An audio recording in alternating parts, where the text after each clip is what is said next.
Assalamu alaikum students. I am your teacher Aisha Anwar.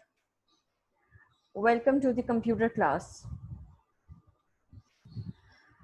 We are studying chapter number 4 from your book, which is about control structures. We have almost covered the complete chapter. Today we will revise some important concepts from this chapter and we will solve the exercise. Let's begin our today's lecture. In our previous lectures, we have discussed about what are control structures. Control structures are basically used to control the flow of program execution. Sometimes user want to change the program execution other than the sequential execution. To change the execution, we use control structures. There are many ways to change the flow of program execution depending upon the requirements. We implement control structures by using various statements provided in C++. These control structures are divided into 3 types: sequential, then conditional, and in the end, repetition. As the name shows of sequential control structure, it refers the program execution line by line. It cannot skip any line. It executes all the lines from the start of a program to the end of the program. This is the normal control structure that we have practiced. Then the second type is conditional control structure. Conditional control structure is also known as selection or decision control structures. In conditional control structures, many decisions are involved. That's why they are known as decision control structures. We make multiple decisions depending upon the conditions which part of a program is to be executed. So that condition finds the portion of a program that is to be executed. The third type of control structures are the repetition control structures. They are also known as loops. In repetition control structures, we repeat statement or a set of statements for multiple times. We have studied that conditional control structures are implemented with the help of various statements like if statement, if else statement, else if statement, and switch statement. We have studied about these statements and we have also discussed their syntax along with their examples.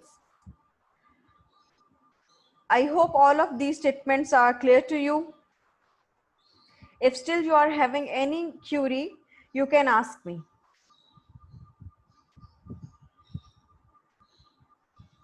Repetition control structures or loops are implemented with the help of for loop, while loop, and do while loop. These 3 loops are available to implement repetition control structure. We have also discussed about their syntax along with their examples. In previous lecture, we have also studied about the difference among them. I hope they are also clear to you, but still if you want to ask me anything, you can. So here is the last topic from our chapter that is to be discussed is the exit function. Exit function is basically used to terminate a C++ program before its normal termination, and it helps to exit to the operating system. It means that it closes the environment in which we work, like dev C++, it closes it and it returns to the operating system. Its syntax is we write down the reserved word exit, and within the brackets we pass the value to terminate the program. It requires the standard library header file stdlib.h to be included in order to implement the exit function. We can use the exit function in if-else statement, like if certain condition is true, then print one statement, else it should exit with the help of exit function.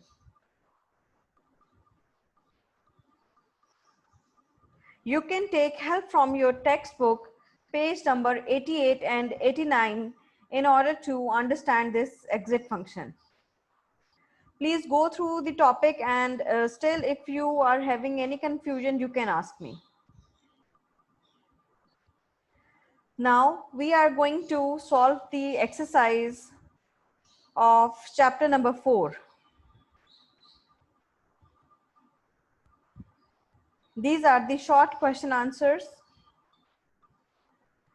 Why control statements are used in C++? We have already discussed this in our previous lectures.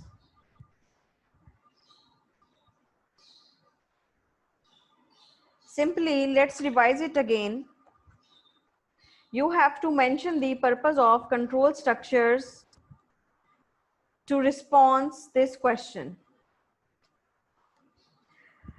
We all know that control structures are important concept in computer programming. They allow programmers to control the flow of program execution. In order to control the flow of program execution, control structures are used.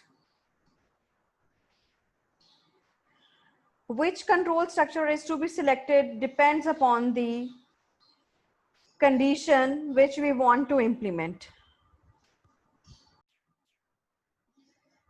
Question number 2 is differentiate between if-else and else-if statements.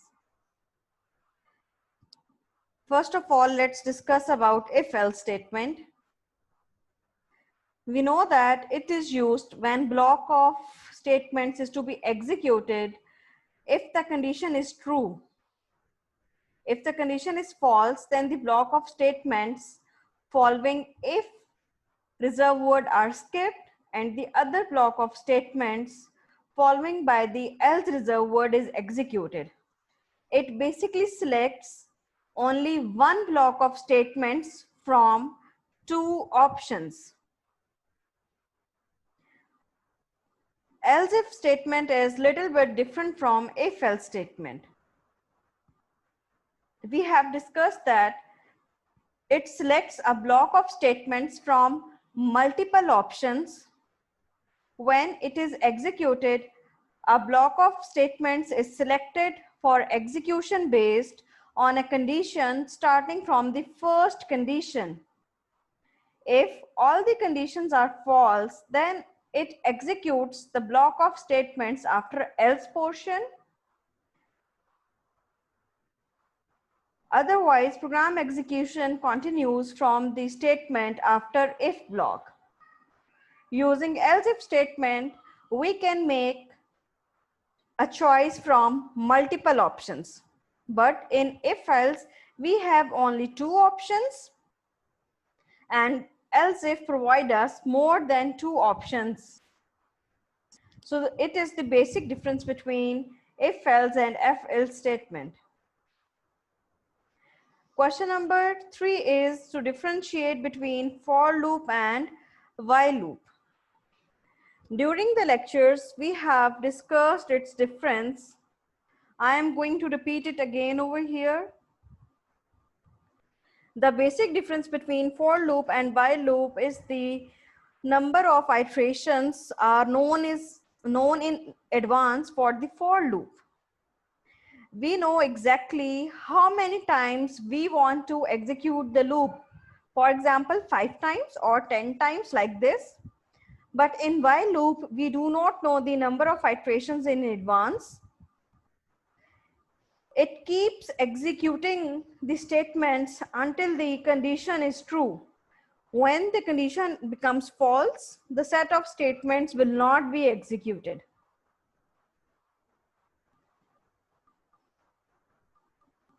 So while loop is totally dependent upon the condition. Question number 4, what is the usage of break and continue statement? We have discussed that break statements when meets during the loop will break the loop and go after the loop. But continue statements. Okay, the next question is, what is the purpose of exit function? So we have already discussed the purpose of exit function in today's lecture. Basically, exit function is used to exit from the environment or the compiler and return to the operating system. Also, please don't forget to mention the syntax when these type of questions are asked in your exam paper. The next one is, what is nested loop? Give one example. We have discussed that nested loop is a loop within another loop. Basically, it is the combination of any two loops, and one loop is used inside another loop is known as the nested loop. And you can give any example from your book as well, or the examples that are discussed in lecture for the nested loop. Okay, now some interactive questions are coming. Write down the following code using the while loop. First of all, we have to understand the code which is given in your book. We have to convert that code into the while loop. The code which is given is with the for loop, we have to convert this for loop into the while loop. First of all, let's understand the code, then we will do it practically as well, and I will also show you its correct answer. First of all, there is a variable sum, and sum is initialized with the value 0 over here. Now, k is the loop controlling variable. Its starting value is 20.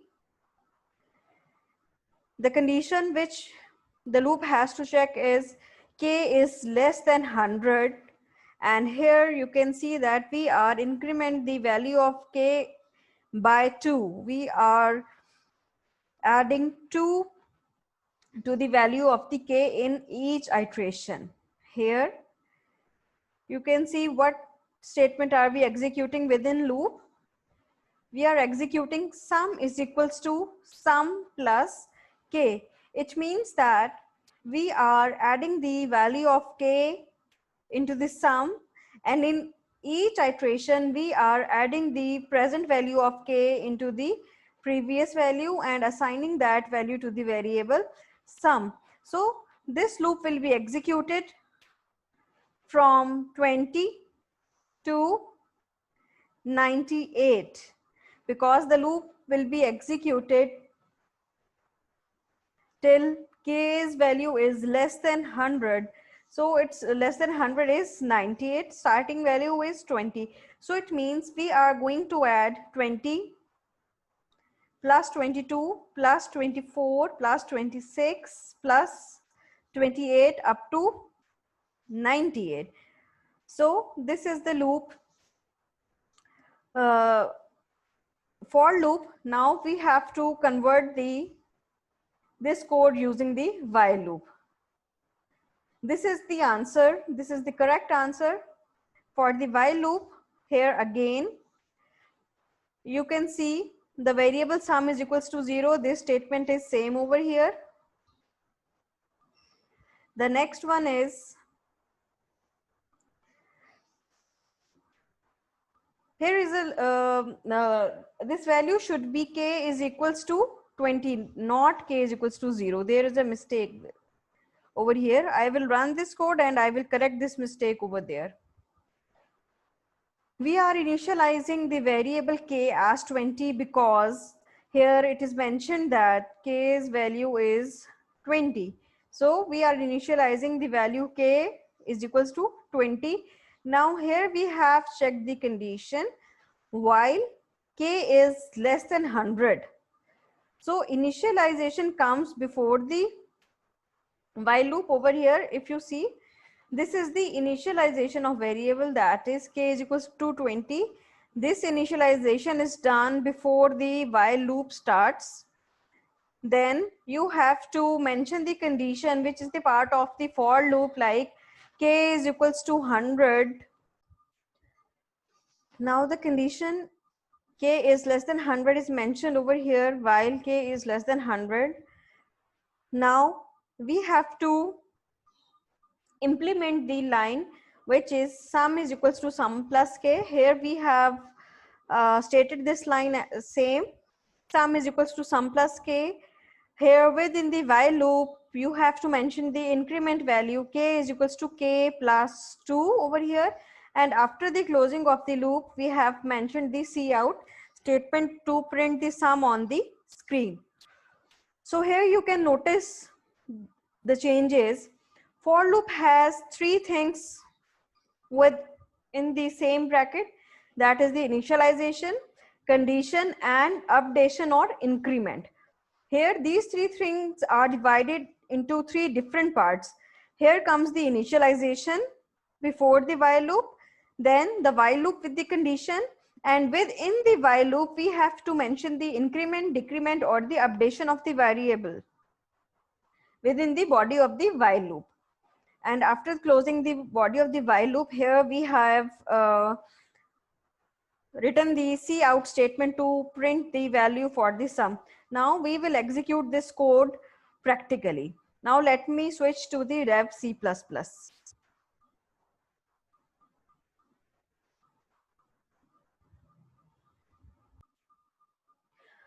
Okay, this is the code which I have already typed to save the time. Now I will make some changes in it and you will notice them, and we will see whether we have done the changes right or wrong. I have written the both of the two codes, that is with for loop and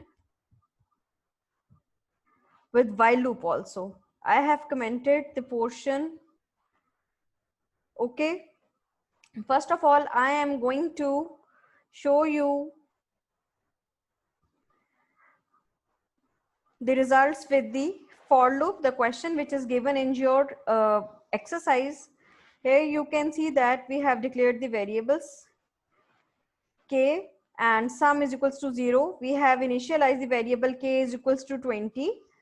Then condition k is less than 100. Then k is equals to k plus 2.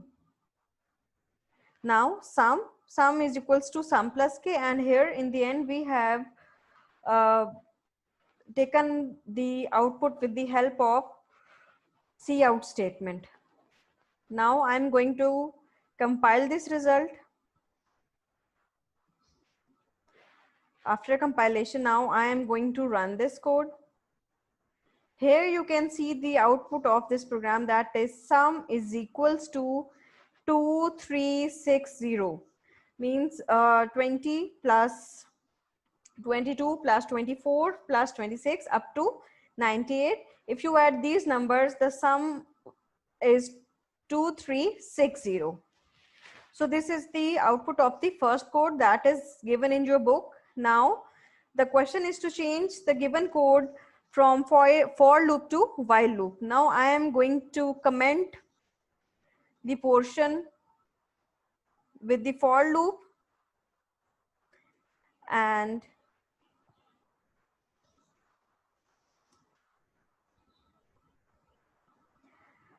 I'm going to show you the code with the while loop. I have already written the code so that it can save our lectures time, and you can see the results simply. Here you can see the variable int sum is equals to 0, then again int k is equals to 20. This is the initialization of the variable. Then while k is less than 100, then this is the body of the while loop where we have calculated sum is equals to sum plus k. Then this is the updation of the control variable k is equals to k plus 2. Then this is the closing of while loop, and this is the statement that is for output the sum. Now here I am going to compile the code. Let's compile it and wait. Yes, 0 errors, 0 warnings. Now let's execute the code. Simply press F10 or click on this run icon. Here you can see the same output. Sum is equals to 2360, which means that if we are getting the same output, it means we have converted the for loop into while loop successfully without any error. So this type of question also like usually asked in the paper, and you have to convert the code from for loop to while loop, from while loop to for loop, or from while loop to do while, or do while to while, or into the for loop. So you should know the syntax of the loop so that you can convert these loops from one to another. Now let's come back towards the lecture. Yes, this is the question that we have discussed. The only thing is you have to make the correction over here. This k is not 0, this is k is equals to 20. Now the next question is also the similar question. We have to write the code using the switch statement. Here, if you look at the code, we are given the code with the if statement. If, now we are comparing the variable choice. Choice is equals 1. If user is entering the 1, so system should perform addition. Else if choice is equals to 2, then we are going to perform the product. Else average will be calculated. You can see that this is a very simple code using else if statement, and using else if statement we are making a choice. 3 choices are given to find out the sum, to find out the product, and to find out the average. Depending upon the choice that is entered by the user will be selected. I have converted this code into the switch statement for your understanding. First of all, I will show you the converted code. Then in the same way, like the previous question we have done, we will also execute this code so that you can understand it in a better way. This is the code which I have converted into the switch statement. Here we are comparing choice with the 1. So here I have used a switch statement, and I have passed the variable choice into the switch statement. Now, what are the choices? Choice can be 1 or choice can be 2 to find out the product. Else portion is written in the default portion. What will happen if user will enter 1 as a choice, then case 1 will be executed and we will be finding out the sum of the two numbers. Otherwise, if user will enter 2, the product will be calculated. If user will enter any other number than 1 or 2, this default portion will be executed and it will find out the average of the two numbers. I hope you have understand it. These choices are given as cases in the switch statement. You can also see we are making a choice from multiple options in else if statement and also in switch statement. Again, it is very easy. Now we will execute the code so that you can understand it in a better way. Let's switch towards the dev C++. So this is the previous example. I am going to close it. I have already typed these examples and these exercise questions so that it will be easy for us and it will be time saving for us. Okay. Now again, I am going to convert the comment, the switch portion till over here and going to uncomment the previous portion like this. Okay, so this is the code which is given in your book. If choice equals 1, then do sum. If choice equals 2, perform product, and else it has to perform the average. Here I have declared the variables int, choice, x and y. Now to make the output more interactive, I am going to make some changes in program so that you will know that what value are we getting as input. I am going to display a message, enter choice 1 for addition or 2 for product, and press any other number to find average. So first of all, this message is going to be displayed on the screen. The value will be entered by the user, will be stored in the variable choice. I'm putting \n to make the output readable. Then again, cout, enter two numbers. The numbers that will be entered by the user will be taken into variable x, comma, y with the help of this cin statement.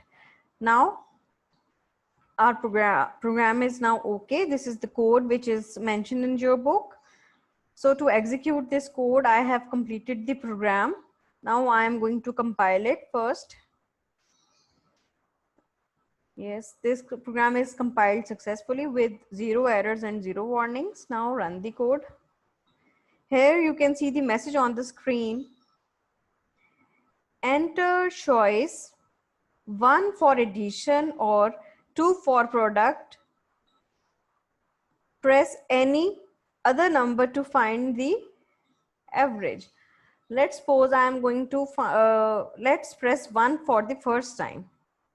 Now enter two numbers. I am going to enter 3. Okay, there's a problem. Let's sort out. It is not taken the two numbers. Let me sort out the problem. Enter. Okay, let's make it like enter first number.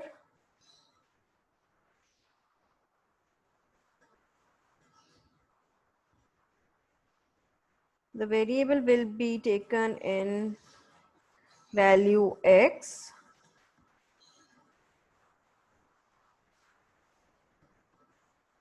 These backslashes and escape sequences are very important to see the proper output. Enter second number. Let's sort out what's the problem it is showing. Now let's see if this problem is resolved or not. Compile the code. Now after compilation, okay, let's press 1 again. Enter first number, that is 3. Enter second number, that is 4. Yes, now it is okay. Sum is equals to 7. Let me format the output.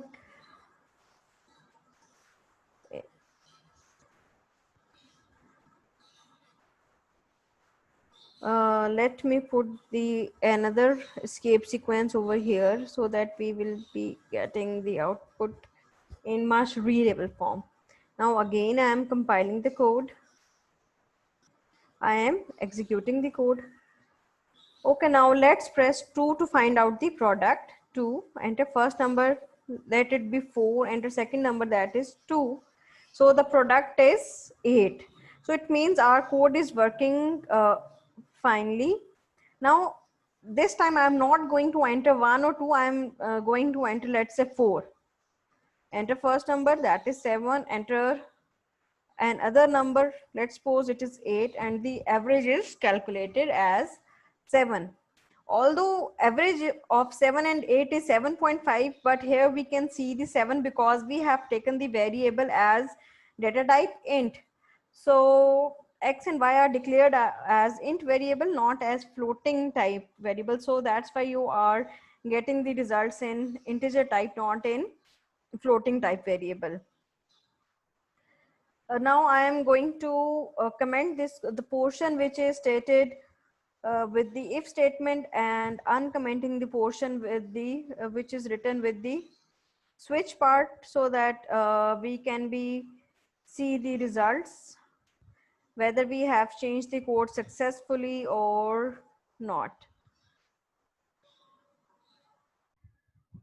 Okay, students, if you notice the changes that we have made, we have passed the variable choice within the switch statement. Then we have made the cases, case 1, case 2, and the default portion. Now I'm going to compile the code. Now execute the code, enter 1 for addition. Now the same, we should be getting the same output as we were getting from else if statement. I am going to press 1 for this time. Enter first number, let it be 4. Enter second number, let it be 5. Now you can see we are getting the correct results. Sum is equals to 9. So it means we have converted the code from else if statement to switch statement successfully. Now again execute the code. Let me press 2 this time. Enter first number, let it be 6. Enter 7 number, let it be 8. And you can see the correct output. 6 multiplied by 8 is the 48. Now let's test the third part as well. I'm going to press again like 7 this time. I'm not going to press 1 or 2. 7, enter first number, let it be 12. Enter second number, let it be 24. You can see the average is equals to 18. So it means we have successfully converted the code from else if statement to the switch statement. So this was the code which is given in your book, and we have successfully converted the code using the switch statement. Okay, the next question is, what will be the output of following code? And this is the code.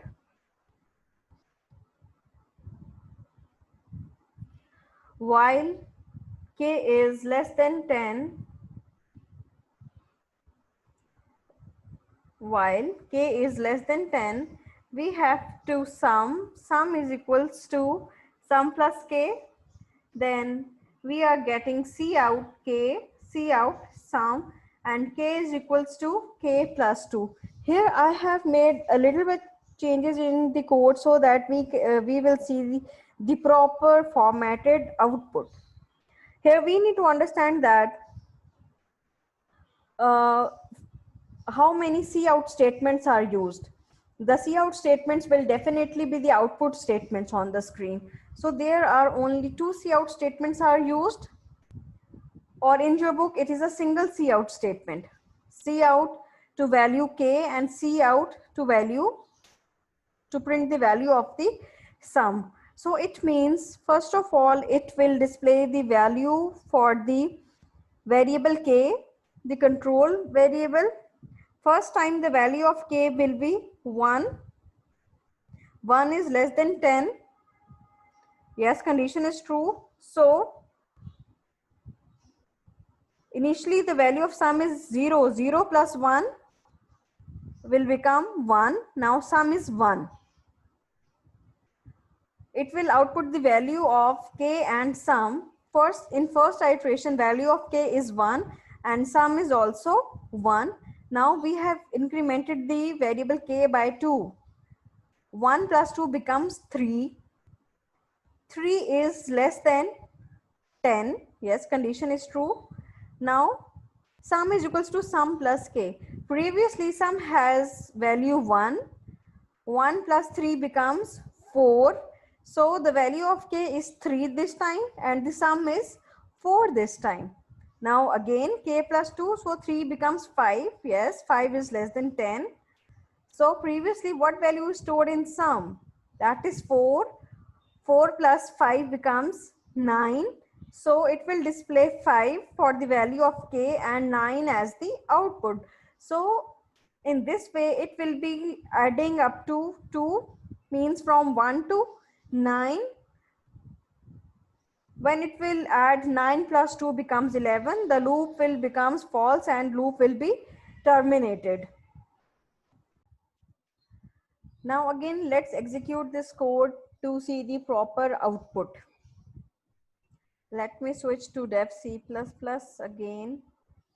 Okay, I am going to close this previous example and I'm going to open exercise question number 9 this time. This is exercise short question answer part number 9. Yes, this is the code. This is the same code which I have taken the screenshot and included in the presentation. First of all, let's compile the code. I have already tested the code. Now simply execute the code. Yes, here is the output. You can see. If you focus on the output of the code, you will understand it. Okay, first of all, the value of variable k is equals to 1 and sum is equals to 0. So this is the list of the variables, this is the list of the numbers of the variable k. K has these different values and against each value of k, this will be the output. First of all, the value of k is equals to 1 and sum is equals to 0 as I have explained you earlier. So 0 plus 1 becomes 1. So this is the 1 written over here. Now k is equals to k plus 2. So 1 plus 2 becomes 3. Yes, 3 is still less than 10. So 1 plus 3 becomes 4. Now this 3 plus 2 becomes 5. So 4 plus 5 becomes 9. And in this way, we have calculated the values from 9. 16 plus 9 becomes 25. I hope you are getting it. To find out the correct output, you have to dry run the code on your... Okay, students, this is your today's task. What will be the output of following code? This is the code given to you. You have to dry run this code and you have to find out the output. Or you can also type this code on dev C++ to find out the correct results and share your screenshots with me. it was today's lecture. I hope you have got it in a better way. Still, if you are having any confusions or queries, you can ask me anytime. Have a good day. Thank you.